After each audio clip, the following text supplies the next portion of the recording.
మా ఛానల్ని సబ్స్క్రైబ్ చేసి అలాగే పక్కనున్న బెల్ బటన్ని ప్రెస్ చేయండి. దాని ద్వారా మేము పెట్టే ప్రతి వీడియోలు మీకు త్వరగా చేరుతాయి. హాయ్ ఫ్రెండ్స్, సుశీల టైలర్స్కి స్వాగతం. ఇవాళ మనం చిన్నగా డిజైన్గా అంటే ప్యాచెస్ మాదిరిగా డిజైన్ వేయాలనుకుంటున్నాను. ఇప్పుడు ఇది మనకు రౌండ్ నెక్ ఉంది కదా, ఈ రౌండ్ నెక్కు మనం ఇప్పుడు ఇది పైపింగ్ వేద్దాము. పైపింగ్ గోల్డ్ కలర్ క్లాత్తో పైపింగ్ వేస్తున్నాను. ఇంతకుముందు వీడియోలో కూడా చూపించాను, కానీ మళ్ళీ చూపిస్తున్నాను పైపింగ్ వేయడం అనేది. ఎందుకంటే కొందరు కొత్త వాళ్ళు కూడా చూస్తారు కదా, అందుకోసం అని చెప్పి చూపిస్తున్నాను. నెక్కుకంతా కూడా ఇలాగే పైపింగ్ వేసుకుంటూ రావాలి. ఆ తర్వాత ఇప్పుడు ఇదంతా స్టిచ్చింగ్ చేసాం కదా, ఇప్పుడు థ్రెడ్ పెడుతున్నాను. థ్రెడ్తో మనం పైపింగ్ అక్కడక్కడ ఇప్పుడు మన మధ్యలో కట్స్ పెట్టుకోవాలి. ఇలా కట్స్ పెట్టుకుంటే మనకు థ్రెడ్ వేసుకున్నప్పుడు మనకు ఈజీగా మనకు రౌండ్ నెక్గా మనకు చక్కగా వస్తుంది. కాబట్టి ఇలా వేసుకోవాలి. ఇప్పుడు థ్రెడ్ పెడుతున్నాను. ఇదిగోండి, మధ్యలో థ్రెడ్ పెట్టేసి క్లాత్ ఇలా ఫోల్డింగ్ చేసుకొని ఇప్పుడు మనం ఇలా స్టిచ్చింగ్ చేసుకోవాలి.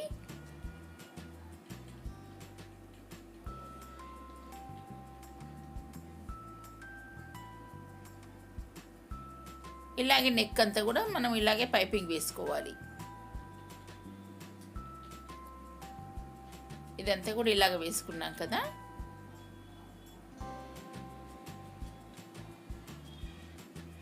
ఇప్పుడు ఇలా వేసుకున్న తర్వాత ఇప్పుడు ఇక్కడ మనము 2 ఇంచెస్తోని నేను ఇలా చిన్న చిన్న ప్యాచెస్ కట్ చేసి పెట్టుకున్నాను, చూపిస్తాను.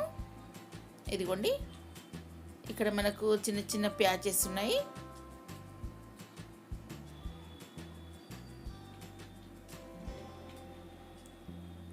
ఇవన్నీ కూడా 2 ఇంచెస్తోని మార్కింగ్ వేసాను. వేసినాక ఒక్కొక్కటి అన్నీ కూడా మనకు ఇలా మనకి అంటే మనకు అటు ఇటు జరగకుండా నేను సేఫ్టీ పిన్స్ కానీ గుండు పిన్స్ కానీ ఏవైనా పెట్టుకోవచ్చు మనము. ఇప్పుడు అవన్నీ గుండు సూదులు పెట్టాను నేను. ఇదిగోండి, ఇలా అవన్నీ కూడా స్టిచ్చింగ్ చేసుకుంటూ రావాలి.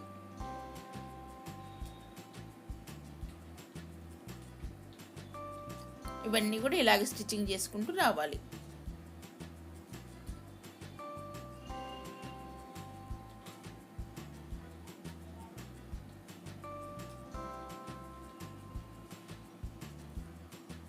అన్నీ కూడా ఇలాగే స్టిచ్చింగ్ చేసుకుంటూ చుట్టూ రౌండ్గా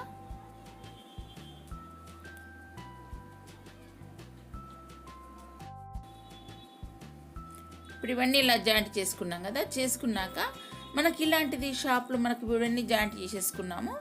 చేసుకున్న తర్వాత ఇదిగోండి, ఇక్కడ మనకు ఇలాంటి సన్నది లేస్ మనకు షాప్లో దొరుకుతుంది. ఇలాంటి సన్న లేస్ తీసుకొని మనం చుట్టూ రౌండ్గా అంతా ఈ ప్యాచెస్ చుట్టూ అంతా వేసుకోవాలి.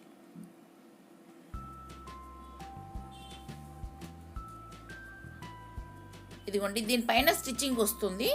దీనిపైనుండి ఇలా వేసుకోవాలి.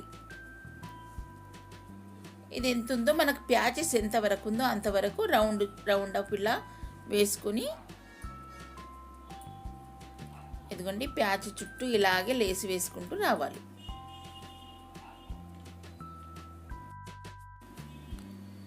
ఈ చుట్టూ కూడా ఇలాగే లేసి వేసుకుంటూ రావాలి. అన్నిటికి కూడా సేమ్ దీని మాదిరిగానే వేసుకుంటూ రావాలి.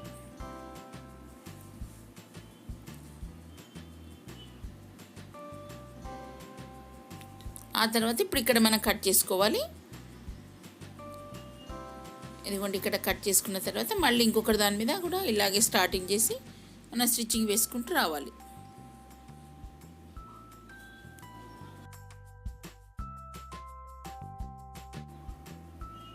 ఓకే ఫ్రెండ్స్, ఇప్పుడు మన డిజైన్ అంతా ఇలా ఉంది.